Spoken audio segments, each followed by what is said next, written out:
Good afternoon. Welcome, everyone. Welcome to the Regional Economic Outlook press briefing for the Western Hemisphere. My name is Julie Ziegler, and I'm with the Communications Department. And I am joined today by Rodrigo Valdez, who is the Director of the Western Hemisphere Department. We are going to start with some opening remarks from Rodrigo. Rodrigo, over to you. Thank you, Julie, and good afternoon, and welcome to this briefing on Latin America and the Caribbean. Let me start this briefing with three main messages on recent developments in the region and key policy challenges for the region. First, we will say that the region has showed quite a bit of resilience.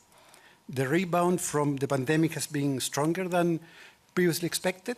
We see resilience partly as a result of countries' progress in strengthening their macro frameworks. With most economies now operating near potential, however, activity in the region has been generally moderating in recent quarters. On a positive side, labor markets have remained pretty resilient, with unemployment still at historical low levels almost everywhere. With an external environment that, at least in the trade side, is weakening, and the effect of monetary policy tightening to bring down inflation in the region, and those effects still materializing, we expect growth in Latin America and in the Caribbean to moderate further this year, slowing from 2.3% that the region grew in 2023 to 2% this year. We see risk around this baseline projection as broadly balanced. This is not as we saw this in the past. This is good news. And this reflects basically more balanced global risks. My second message, so first is resilience. My second message is that inflation is receding throughout the region, and we project that it will continue falling during this year, thanks to swift actions of the region's central banks, and also, of course, the global disinflation trend that reflects monetary policy elsewhere, and also that the supply side shocks are normalizing. Risks to inflation have also become more balanced than in the past, although still tilted to be more persistent or higher than these expectations that it's going down. With inflationary pressures subsiding since 2023, the region's central banks have started to reduce rates, although policy rates remain in contractionary territory. Our view is that monetary policy easing should continue, although it will be very important to carefully calibrate the pace of easing to strike a balance between durably bringing inflation back to target in the final stretch and also avoiding an undue economic contraction.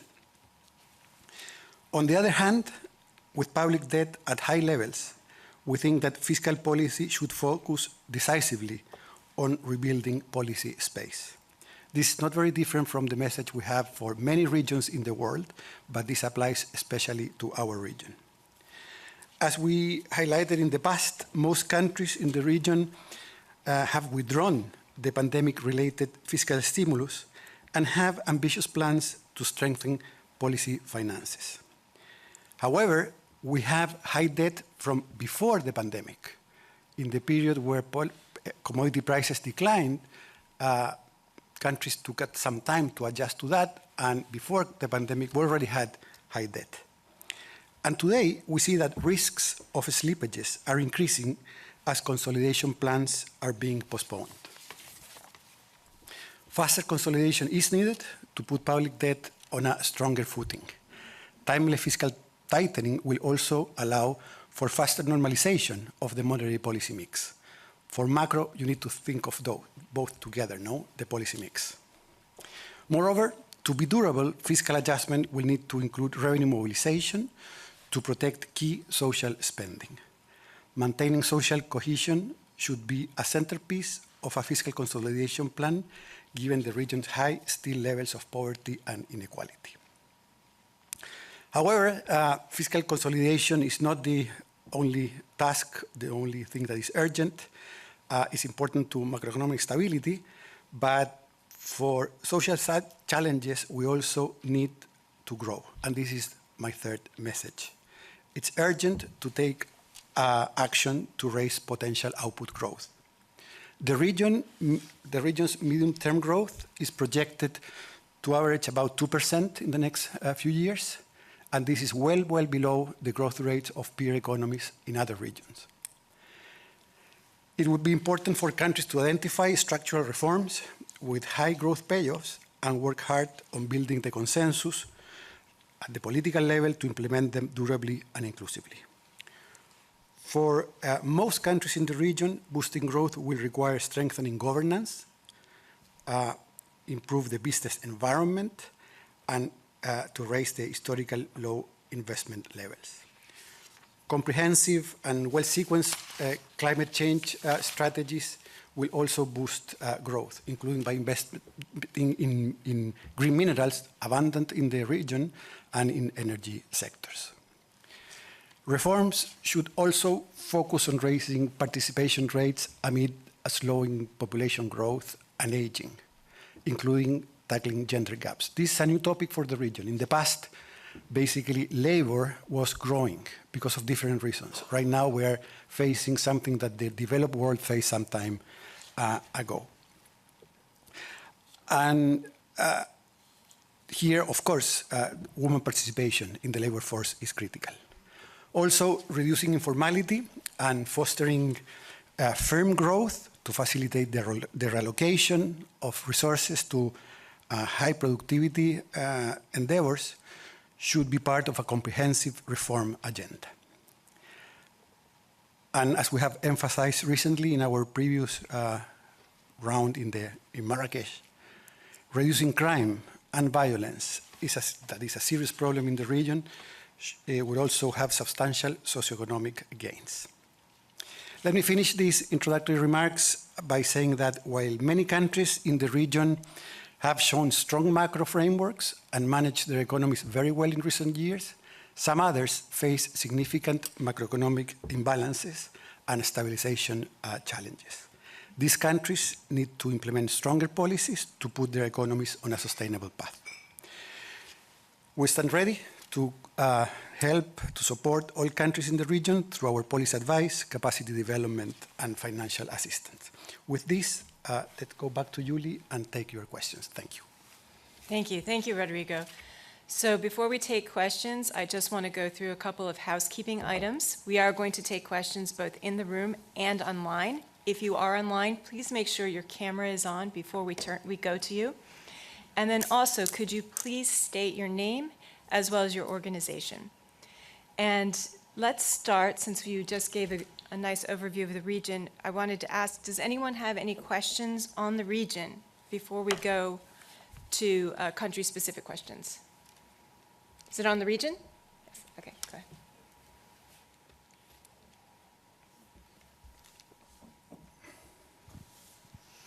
Hi, Ana Rodriguez, Colombian newspaper El Tiempo. The President Petro said that we want to renegotiate IMF debt. What is being discussed for this topic, please? Thank you. Thank you. Do we have regional questions? Yes, because that's a very specific Colombia, and I will take it. But Yeah. I will like to start with before we answer that, let's go to see, does anyone have a regional question? Thank you. Okay. Sorry Please, that I jumped first. please go ahead.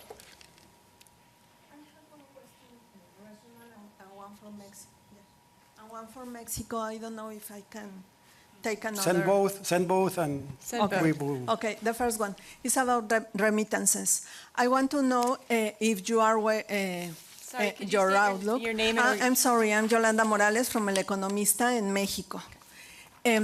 I want to know if you are considering the possibility of an increase in the remittances to Latin America, and what about Mexico in special? And the second question, please, is about the Mexican peso. What's happening with the money of my country? Because in this week we have seen Annie and... ¿La puedo hacer en español? Sí. Lo siento. I'm sorry, could I ask a question in Spanish? This week we've seen a drop of the peso, the collapse of the peso vis-a-vis the dollar. However, it recovered yesterday. It's been fluctuating the whole week. So I want to know what lies behind this and if the interest rate are not helping counteract the global risk. Thank you. Yeah, perfect. And there are others for regional, really regional. Okay. So you cannot name a country. Sorry. All right. Okay, we have two. Do you want to do the first batch? Or Let's add one more. One more. because All right, please go ahead. And we'll come to you I next. only have remittances so far. Thank you. My name is Luis Sola from Minuto Digital News. The price gold is $2,394 by ounce today. The last 12 months raised like more than 12%, and the market bought like 4,900 tons the whole year, last 12 months. We are dealing with a big problem. Mostly the central bank bought this volume of gold. They will continue on this policy because many countries began to have some sign of violencia, perdón. Y empiezan a sentir. And then they start feeling like a new pandemic. The price of gold starts increasing, and then we see the emergence of problems all over the place. Other question for the region, please. Okay, the orange shirt, please. Hi, good afternoon. German Abel, asking Vibes in St. Kitts. I have two regional questions and one country-specific question. Start with the regional questions. Many of the territories within the Caribbean and OECS have complained, or they're seeing rather, inflation and it's being imported. What advice would you give to those specific territories within the Caribbean region? Climate financing. There has been a concern, and just recently during this week, the Minister of Finance, specifically within St. Vincent, raised this concern. Reclassification, is there any consideration by the IMF to reclassify them as not necessarily being high income earning countries, specifically when they're going to be affected by hurricanes, stronger, more rainfall, and so forth? And country-specific question, Haiti. Regarding what's the IMF's approach to Haiti, and is there any possibility of financing for Haiti? Thanks. Okay, why don't we? Okay, you didn't ask the question I was expecting about U.S. interest rates and monetary policy in the region, but that's fine. So let me start from remittances that applies, I guess, to many countries, and say two things only here. First, remittances have been very strong in the last few years. We was expected some decline, and they haven't. Of course, that reflects my second point, that is the U.S. economy has been very strong, and that has helped that remittances flow. But it's also interesting to keep in mind that perhaps this is not forever, but it has been much more durable than expected. In terms of inflation and the region, the Caribbean region, OECS countries, etc., and gold, let me put the two together. Reality is that in the region, the scope of monetary policy to control inflation directly is not large, because many countries have basically exchange rates that are tied to the dollar in some way or form. Therefore, this inflation process depends a lot on what the central banks, what advanced countries have done to control inflation, and whether shocks disappear that brought inflation in the first place. The two things have worked pretty well. The global community of central banks have done their job pretty much. Not fully, we're not there yet, but inflation for the Caribbean is dropping significantly, and we expect that it will continue to drop, as you can see in our forecast. Of course, there are a few countries that could have some more wiggle room through monetary policy because they have exchange rates that are more flexible, and those have to calibrate that monetary policy according to what they would like to see with inflation. But generally speaking, we expect lower inflation. The peak of inflation is behind us in general. Bearing large new shocks, we expect inflation to continue to decline. This has to do with gold to some extent, and to commodities. And look, it's very difficult to know the price of gold. When you ask me what will happen, I wouldn't be sitting here if I knew. But what is real is that inflation movements have a bearing also in gold. The issue of violence, the issue of social unrest, the issue of how to keep a more coherent society is one of the top issues in the region. And for that, you need many, many things. But it won't go through, I don't know, tweaking with the price of dollar, which is impossible. Let me also take one general comment, but is applied to Mexico. That is the movement of the exchange rates we have seen recently in several countries. Let me first say that the design of the monetary policy framework in several of the countries in the region, particularly in South America and in Mexico, not everywhere, but almost everywhere, is to have a floating exchange rate and inflation target. That means that the exchange rate moves with shocks. And it's much better that that moves than that the economy entirely moves. So it's by design a valve to isolate movements in global conditions into the country. And what has happened in the last few weeks, and especially in the last 10 days, I would say, is that markets have been thinking that the Fed may delay the rate cuts that were expected. That's because of inflation and also because the strength of the US economy. And that probably produces some movements. But I would say that's a normal part of how the macroeconomic frameworks are set so that you don't have even bigger problems. Given that you ask about Colombia, and I would like to be very careful on this, let me tell you, well, first,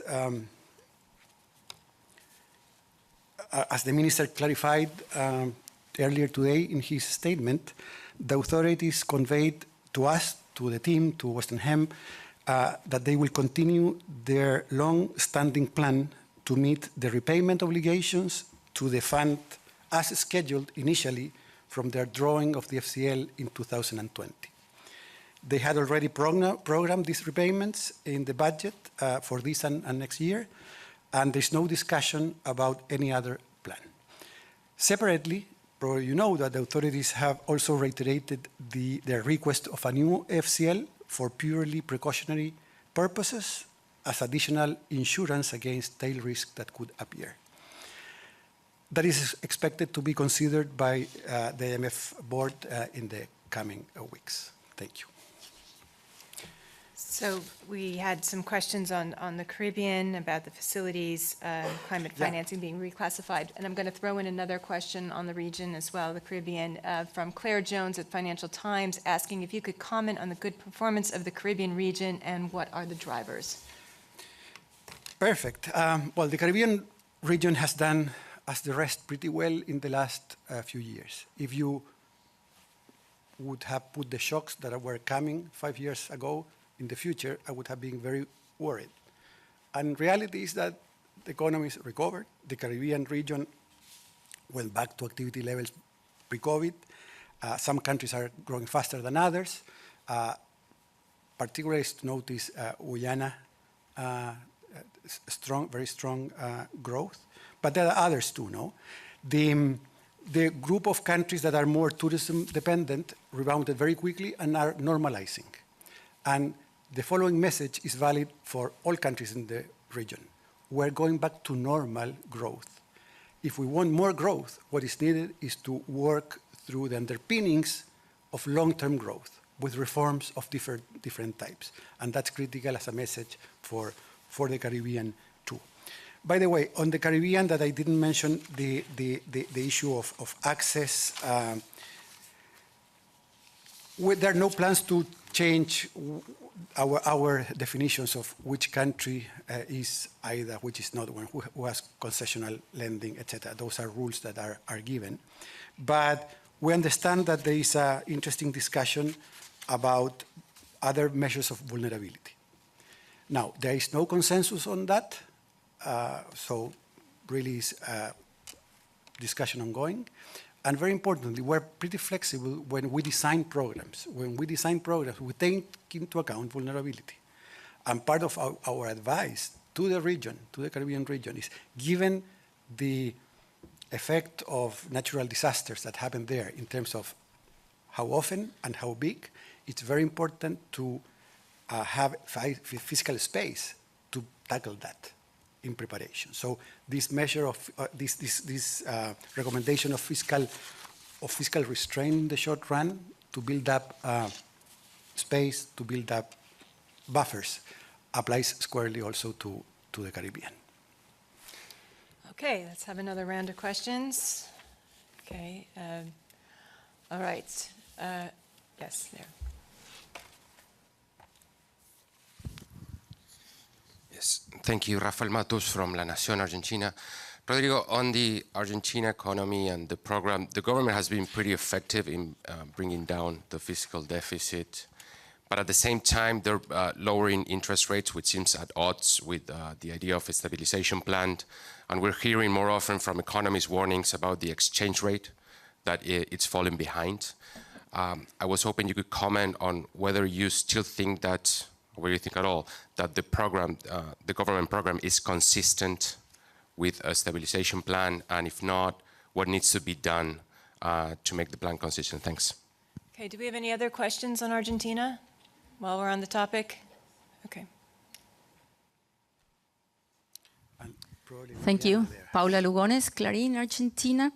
The Argentinian government is looking for additional funds, additional money, in order just to move forward with some measures of the program, such as lifting the exchange restrictions. I would like to ask you, is it possible that the IMF will give additional money to Argentina, and what does it depend on? Thank you. Okay, I think we have a couple of questions on Argentina online. Could we go to, on WebEx that is, could we go to Liliana Franco? Good afternoon. Thank you for taking my question.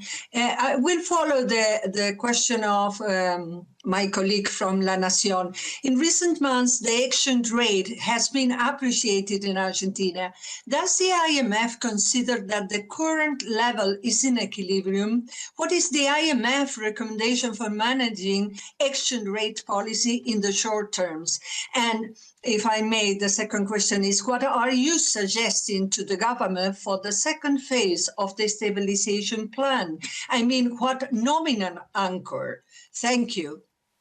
Thanks. We have one more online on Argentina too, from Agustin Maza from InfoByte.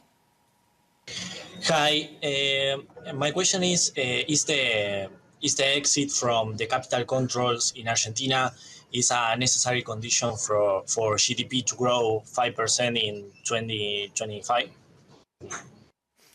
Thank you. Okay, do you want to take that? Okay, as always with program countries, we have to be very careful of what we say and we don't say, no, because it's not,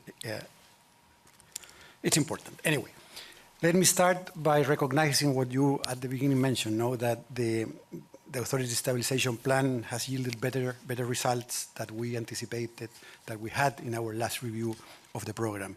We have the first fiscal surplus over a decade. Reserves are being decisively rebuilt day after day. The central bank balance sheet is being strengthened, and inflation, although high still, is coming down more quickly than we anticipated. Preliminary information also suggests that key program targets through end March were met with important margins.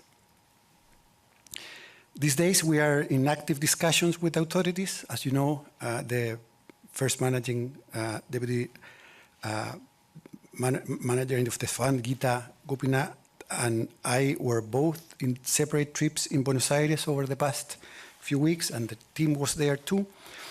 And both of us had the opportunity to meet with the economic team and also President Milei.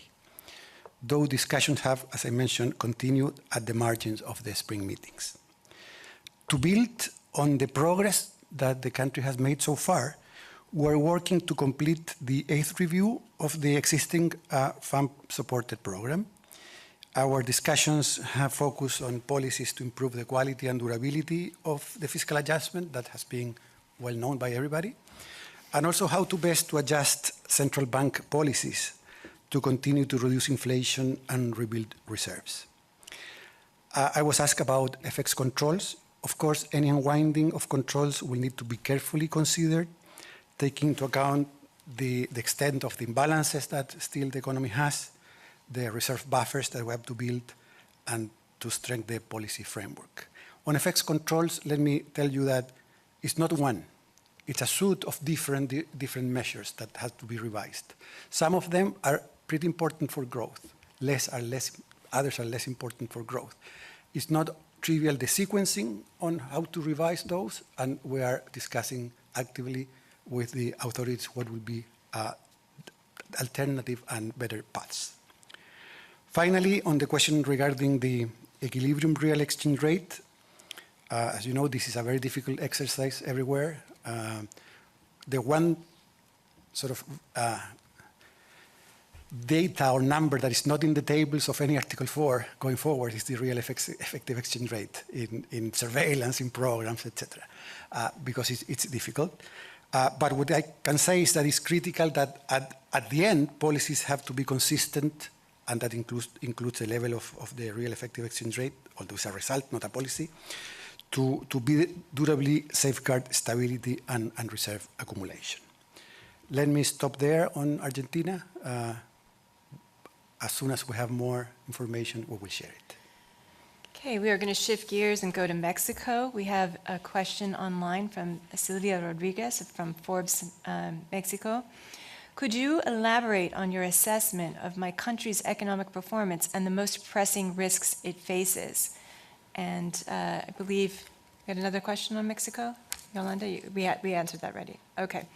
Then let me see if we can take another question. This one maybe on Ecuador, from Sebastian Angulo from WebEx. Could you go online now, please?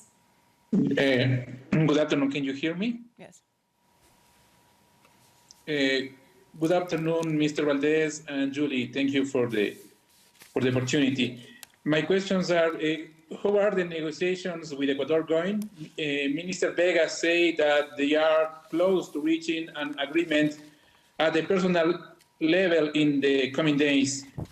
And is the IMF concerned about the demands in the Constitutional Court so that the VAT does not rise to 15%? Thank you. Okay, let's take one more. Any more on either of those countries? Yeah, well, go ahead. No, behind you, sorry. This is Jim Kaysen from La Jornada, also in Mexico, and I had a question about taxation. You talked about raising revenues. The managing director talks about taxation some, but has not responded to the specific proposal for a 2% tax on wealth that is being moved by Brazil in particular. And I wonder, for the region as a whole, and also for Mexico in specific, given that the tax to GDP rates are generally low, do you recommend a tax on wealth in the range of 2% on the very rich? All right, let's take one more. Yes, go ahead.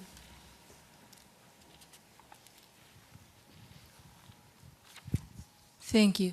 Also about Ecuador, I would like to know... What's your organization, please? Sorry, I'm Paula Escalada from Agencia F. I'm so sorry. So I would like to know how can affect Latin America's growth and also to Ecuadorian growth, recent conflicts like what happened in Mexico's embassy in Ecuador. Thank you. Okay, thanks. We'll stop there. Okay, let me head on to the 2% wealth. Let me phrase this the following way. This is a very nice paper from the Fiscal Affairs Department in the series of What To on this topic. And from general economic theory, we have to be very careful on the steps of taxes and what is easier to implement and has more chances to be implemented too. And we have to look very carefully at corporate taxes and the base of that tax is important. And when you think about wealth, the inheritance tax, for example, and how the personal tax interacts with the corporate tax are, I would say, prior steps. If you cannot do something around those, yeah, you can consider wealth taxes. But the experience so far, reality is that more countries have undone wealth taxes than those who have put wealth taxes in the last couple of decades. Why is that? Because people move. So it's not that easy to collect. And therefore, the next question will be, is a global tax in all jurisdictions something that is achievable in the near future to tackle all the things that are very urgent? Or actually, that route, although promising, has not really a big chance, and let's work on what is more doable. Also, Mexico, you know, is growing more than we had expected in the past. It's an economy that is, to some extent, benefiting from being so close to the US in this era of more turbulent trade flows because of geopolitical considerations. And I would say one of the risks is that Mexico doesn't take advantage of the opportunity that it has.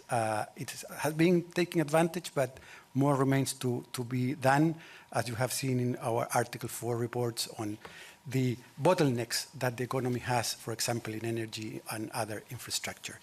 From a more macro perspective, the central bank has done a very good job there. Fiscal policy, we believe, is more procyclical this year, and where we would prefer to see something different, but it's already there, although we're expecting some considerable consolidation towards 2025. Okay, let me move to Ecuador. And being a program country, again, I have to be particularly careful of what I say. The first thing that I would like to mention is that we're following very closely the recent events in the embassy, in the Mexican embassy in Ecuador. And we hope that this matter can be resolved through diplomacy and in line with international norms. An IMF team recently visited Ecuador and had conversations on this and other issues. More generally, with regards to the program, we are actively engaged with authorities. The team is working these days with authorities on how the fund can better support their efforts to address the economic challenges facing the country.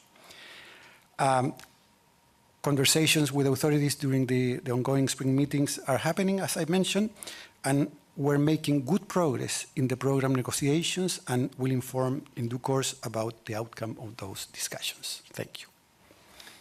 Thank you. Let's take a question online from Reuters. I believe we have, this is on WebEx, we have Rodrigo Campos. Thank you. Can you hear me? Yes. Thank you, Rodrigo and Julie. A couple of things on El Salvador.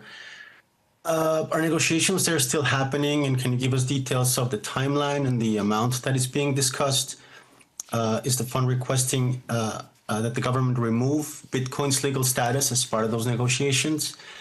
And also, recently they issued a bond that included an increase in interest rates in the next 18 months if there's no deal with the IMF the next 18 months. Was that discussed with the fund? Do you approve of it? And do you expect other countries to follow that? Thank you.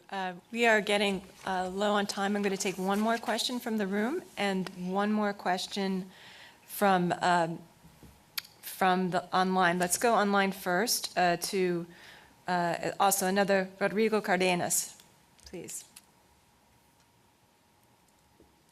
Buenas tardes. Hello, do you hear me? Yes. Okay.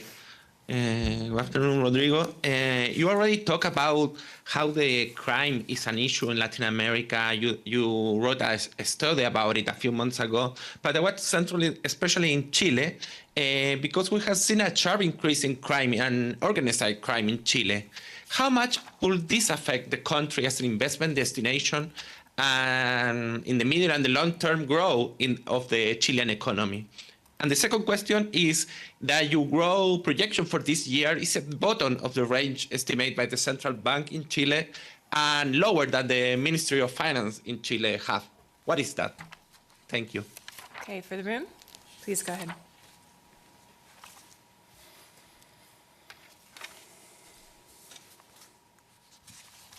Good afternoon. Andre Huey, SK Newsline, St. Kitts and Nevis. Quickly, if you could just give us your comments on the status of the St. Kitts and Nevis economy. I know you said generally Caribbean economies have done well, but how has St. Kitts and Nevis performed compared to the rest of the region? And while on that, if you could also give the region another advice as it relates to especially Caribbean tourism-dependent economies of ways in which they can diversify the economy, because we do know that tourism is very fragile, and you know, it just takes a hurricane to affect that industry significantly. Okay, we will take one more. Honduras? Okay, go ahead. Yeah. Sí, hola, preguntaré en español. I will ask the question in Spanish. I apologize, Mr. Corumillo from Honduras. Could you give us an opinion on the performance of Honduras, the strengths and the weaknesses that you're going to see?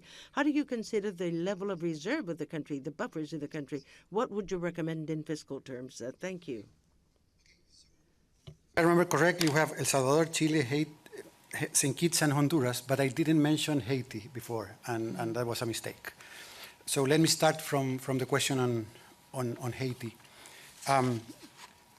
You probably know, but we have been engaged very closely with Haiti in the last few quarters. We have a staff monitoring program there, but at this point, the priority really is to restore security. This is a precondition for macroeconomic stability and for growth to materialize. We are projecting 3% negative growth this year, given the latest developments, and we're closely monitoring the economic situation, including through big data. We have a lab in the fund with that. And we're also monitoring political developments, including the next steps of the newly formed Presidential Council. But we will continue engage during this difficult time within the mandate that the fund has. That's on Haiti. Let me answer a few questions that we had from El Salvador. As you know, El Salvador did very well last year.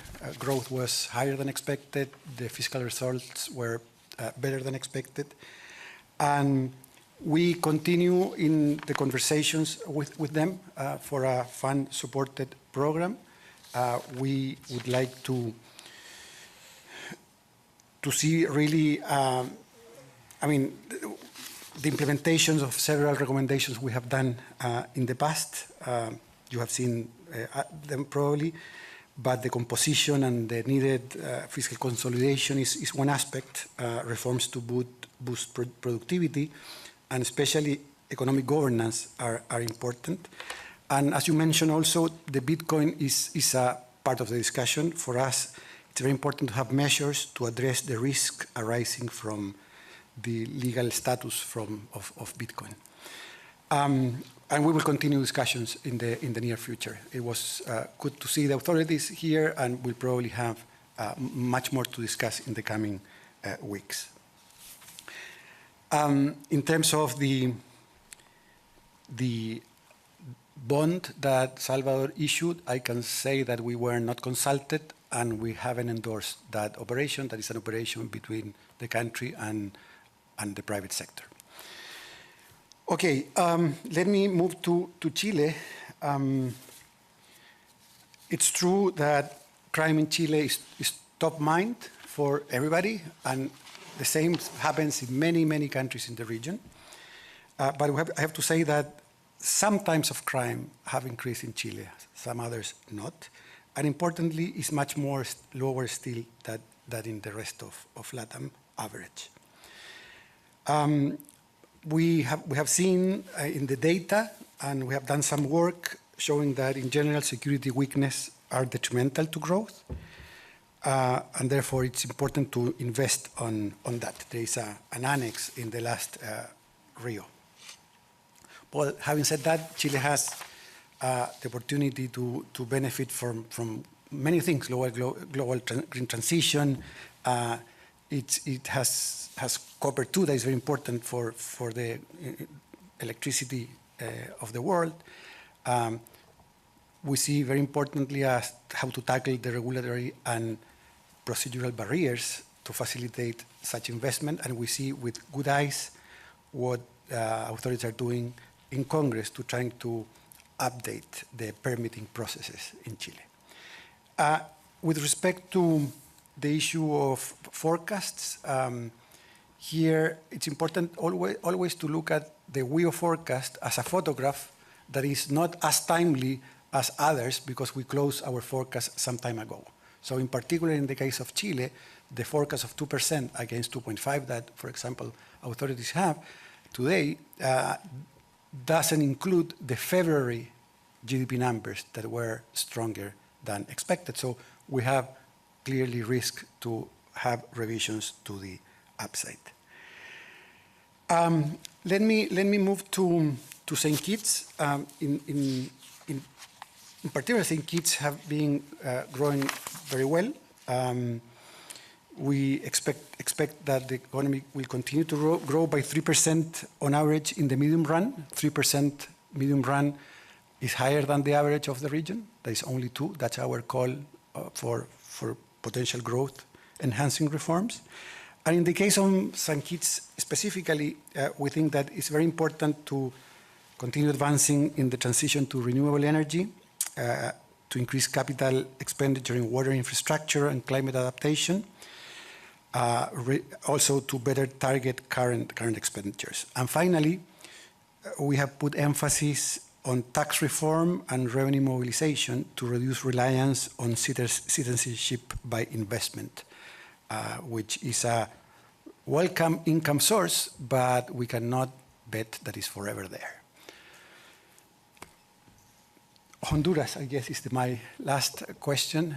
On Honduras, what I can say is that Honduras also has done well, better than expected. You see, there are very positive surprises in the region. Reserves are 5 months of import right now. In terms of fiscal policy has been in line with the program. Moreover, structural reforms have been very important and being approved there, and that's very welcome.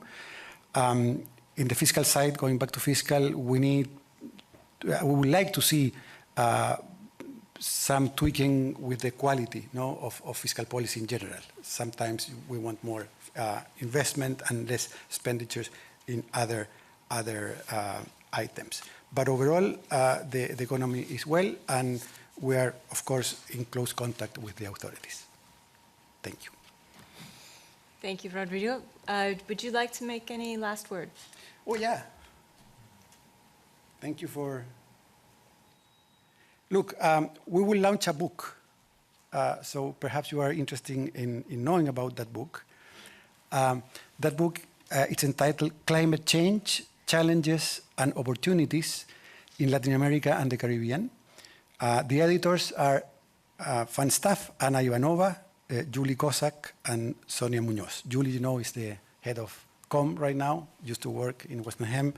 Ana Ivanova is in another department, but Sonia Munoz is with us. We will have an event in Costa Rica at the end of July when we have the regional conference that we usually have in Central America. So all invited to take a look at the book and look for your own countries and to see what are the reflections there. Thank you. Thank you, everyone. This concludes the briefing, and If you do have any additional questions, please feel free to send an email to media@imf.org. Thank you.